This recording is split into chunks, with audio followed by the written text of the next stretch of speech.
বিসমিল্লাহির রহমানির রহিম। আসসালামু আলাইকুম রহমতুল্লাহ। 37.5 ইঞ্চি লম্বা, হিপ হচ্ছে 38 ইঞ্চি এবং 34 ইঞ্চি কোমরের জন্য এখানে আমি কাপড়টাকে পুরোপুরি এভাবে করে ভিতরের দিকে একটা ফোল্ড করে দিচ্ছি এবং এখানে আমি আরেকটা ফোল্ড করে দিব। তো এখানে আমাদের 2 গজ 8 গিরা পরিমাণ কাপড় আছে। এখানে আমাদের কাপড় লাগবে 2 গজ 4 গিরা পরিমাণ 37.5 ইঞ্চি লম্বার জন্য। তো নিচের দিক থেকে প্রথমে এখানে আমি ফোল্ড করে দিচ্ছি লোয়ার ফোল্ডিং এর জন্য বা মহড়া ফোল্ডিং এর জন্য এভাবে করে মার্ক করে দিচ্ছি। 1 ইঞ্চিতে মার্ক করে দিয়ে এখানে আমি লাইন করে দিচ্ছি। তো এই লাইন থেকে এখানে আমি লম্বাটা মেজারমেন্ট করে দিচ্ছি। লম্বা দিচ্ছি 37.5 ইঞ্চি পরিমাণ এবং উপরের দিকে আরো 2 ইঞ্চি এক্সট্রা নিচ্ছি রাবার ফোল্ডিং এর জন্য। তো এইভাবে করে মার্কিং করে দেওয়ার পর এখানে আমি লাইন করে দিব। তো এখানে আমাদের দুটো লাইন হয়ে যাবে। তো 38 ইঞ্চি এখানে আমি হিপের জন্য এখানে ক্রচ বা হাই দিব 14 ইঞ্চি। 14 ইঞ্চি দিলে ইনশাআল্লাহ হয়ে যাবে। তো 14 ইঞ্চিতে মার্কিং করে দিচ্ছি। তো উপরের লাইনের যে নিচের লাইনটা আছে সেই লাইন থেকে 14 ইঞ্চিতে মার্কিং করে দিয়ে এখানে আমাদের লাইন করে দিতে হবে। তো এইভাবে করে মার্কিং করে দিচ্ছি এবং মার্কিং করে দেওয়ার পর এখানে আমাদের লাইন করে দিতে হবে।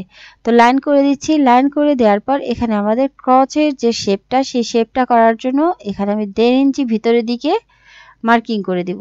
তো এখানে আমাদের 2 হাত বহরের কাপড়, যতটুকু কাপড় ছিল ততটুকু কাপড় এখানে আমি কোমরের দিকে নিয়ে জাস্ট হচ্ছে এই খোলা সাইড থেকে 1.5 ইঞ্চিতে মার্কিং করে দিয়েছি, যাতে করে এখানে আমি হায়ার শেপটা দিতে পারি।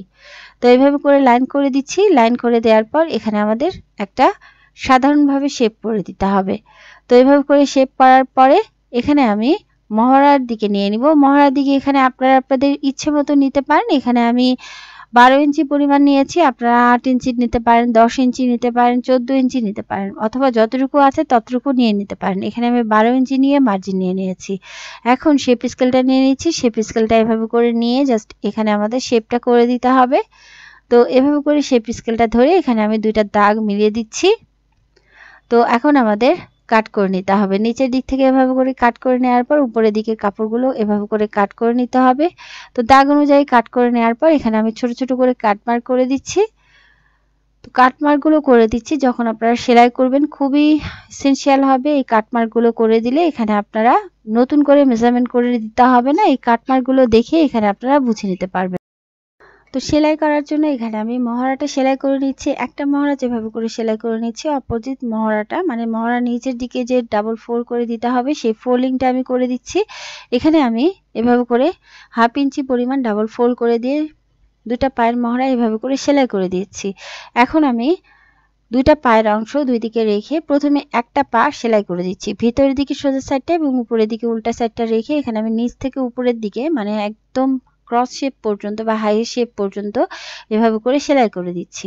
ঘুরিয়ে সেলাই করে দিতে ভুলবেন না, তার মানে এখানে আমাদের ডাবল সেলাই করে দিতে হবে। তো আলহামদুলিল্লাহ একটা সাইডে যেভাবে করে সেলাই করে দিয়েছি, অপোজিট যে পায়ের পাটা আছে অপোজিট পাটা ওই একইভাবে ধরে নিচ্ছি। ধরে নিয়ে এখানে আমাদের ডাবল সেলাই করে দিতে হবে। তো ভিতরের দিকে সোজা সাইডটা এবং উপরের দিকে উল্টা সাইডটা রেখে এখানে আমি এভাবে করে ডাবল সেলাই করে দিচ্ছি। সমান করে ধরে নিতে হবে এবং সমান করে ধরে নিয়ে এভাবে করে আমি মহড়া থেকে হাইয়ের শেপ পর্যন্ত এভাবে করে দুইটা পা আলাদা করে সেলাই করে নিলাম। তো বরাবরের মতো এখানে আপনারা যখন সালোয়ার সেলাই করবেন অবভিয়াসলি আপনাদের ডাবল সেলাই করে দিতে হবে। তো আলহামদুলিল্লাহ দুইটা পা সেলাই করার পর এখন আমাদের হাইটা সেলাই করে নিতে হবে।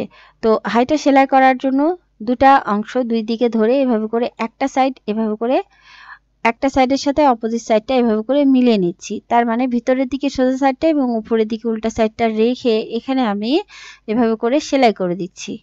তো খুবই সহজ উপায়ে এখানে আপনারা হাইটা সেলাই করে নিতে পারবেন। সমান করে ধরে নিচ্ছি। সমান করে ধরে নিয়ে উপর থেকে এখানে আমি নিচ পর্যন্ত এভাবে করে সেলাই করে দেব। তো সেলাইয়ের যে এক্সট্রা অংশগুলো আছে সেই এক্সট্রা অংশগুলো এভাবে করে ভিতরের দিকে হাতের সাহায্যে ঢুকিয়ে দিচ্ছি এবং ঢুকিয়ে দিয়ে সুন্দরভাবে এখানে আমি সেলাই করে নিচ্ছি। তো এখানে ওই একইভাবে ঘুরিয়ে সেলাই করে দিব, তার মানে ডাবল সেলাই করে দিয়ে এখানে আমাদের সেলাইটাকে পাকাপোক্ত করে দিতে হবে। তো এখানে আমি সেলাই করে নিয়েছি অফ ক্যামেরাতেই। এখন আমাদের রাবার ফোল্ডের জন্য যতটুকু কাপড় এক্সট্রা ছিল এভাবে করে আমি ফোল্ড করে নিচ্ছি। তো ফোল্ড করে নিয়েছি এবং হাতের সাহায্যে দেবে দিয়েছি।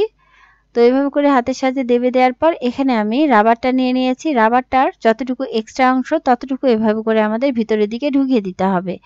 তো এখানে আপনাদের যতটুকু পরিমাণ রাবার নেবেন, ধরেন এখানে আপনারা 1 ইঞ্চি পরিমাণ রাবার নিয়েছেন, তাহলে আপনাদের 1.5 ইঞ্চি কাপড় এক্সট্রা করে নিয়ে নিতে হবে এবং এই কাপড়টা এখানে আপনাদের ভিতরের দিকে ফোল্ড করে দিয়ে সেলাই করে দিতে হবে। রাবারটা এখানে আমি অ্যাটাচ করে দিব। একটা টুকরা কাপড় নিয়ে নিয়েছি। টুকরা কাপড়টাকে এভাবে করে আমি সুন্দরভাবে রাবারের যে দুটা মুখ, সেই দুটা মুখের উপর এভাবে করে বসিয়ে দিয়ে আমি ঘুরিয়ে ঘুরিয়ে সেলাই করে নিচ্ছি।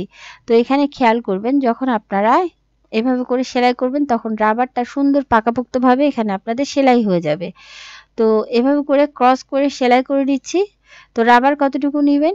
রাবার কতটুকু নেবেন সেটা কোমর যত ইঞ্চি হবে তার থেকে এখানে আপনারা 4 ইঞ্চি রাবার কম নেবেন। তো রাবারটাকে এভাবে করে ভিতরের দিকে ঢুকিয়ে দিতে হবে। তো ভিতরের দিকে ঢুকিয়ে দিচ্ছি এবং ঢুকিয়ে দিয়ে এখানে আমি সাইডের দিকের পোর্শনগুলো এভাবে করে সেলাই করে নেব। তো এখানে আমাদের সাইডের দিক থেকে সেলাই করে দিতে হবে এবং রাবারের উপর সেলাই করা যাবে না। যখন সেলাই করবেন তখন খেয়াল করবেন, এই যে সেলাই করছেন রাবারটা যাতে সেলাই না হয়ে যায় সেটার দিকটা আপনাদের খেয়াল করতে হবে।